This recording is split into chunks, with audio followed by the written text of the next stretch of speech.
So Matt, I understand that the streaming network, among your customers in Canada alone, delivered over 2,600 webinars last year. That's right. And further to that, I understand you're trending towards 4,000, is it? A little over 4,000 it looks like this year.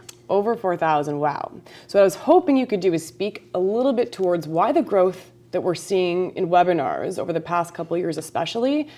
One could argue that it's not the newest technology. No, I mean, it really isn't new technology at all. We've been at this almost 10 years at the streaming network, and we didn't actually invent the webinar. It was around before we were in the game. I think you can really distill it down to one change that's occurred. What do you do before you go out and make any major purchase? Probably consult Google. Right, you Google it, right? You look into it, Yeah. and it's what we all do. So B2B buyers are doing the same thing. There's a number of stats out there that range anywhere from 65% of buyers are self-educating. They're looking up solutions to their problems before they're speaking to companies or sales reps, for that matter. And so when you look at that, and then you look at the webinar as a mechanism by which to deliver content that allows people to safely self-educate on your organization, it's a cost-effective way of doing that.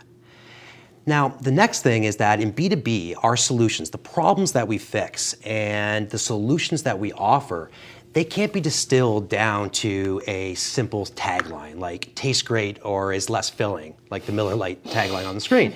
You need some time to articulate what it is that you do that's different, how you separate from your competition, and what it is about your solution that makes it unique.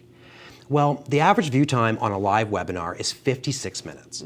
And that gives you the opportunity to really communicate those complex messages. And so if you look at how cost effective it is, how easy it is really to deliver a webinar, and this idea that people will invest that amount of time, it becomes a great tool for marketers to move people through the sales funnel effectively and easily. It seems like more and more of your customers are understanding this. Yeah, they're understanding that, and I think it's because they are our customers. They've already bought into webinars. Sure, but so, why the 4,000? Well, it's because initially I think webinars were looked at as a top end of the funnel activity. Right. So it was awareness and demand generation. You did it to get leads. That's usually where we all start with it. And then sales will kick in. And then sales will jump in. But right now the marketing is taking over a much bigger part of that funnel, right? Where they're trying to influence decisions. They're trying to influence the selection process. Sure. And so in doing so, our marketers are looking at the webinar that's been effective for them for years for awareness or demand gen, and starting to apply a marketing or a webinar strategy to the entire funnel, even post-sale, where they'll do training, upselling, and cross-selling. And so as marketers are looking at more uses for the webinars, clearly within our customer base, that usage is rising. And we're also seeing people coming to the table now who maybe hadn't bought into this idea that the webinar was a good vehicle for them, and are coming to the table and starting to figure out what their webinar program should look like. It's not always the way. It's See the results and they...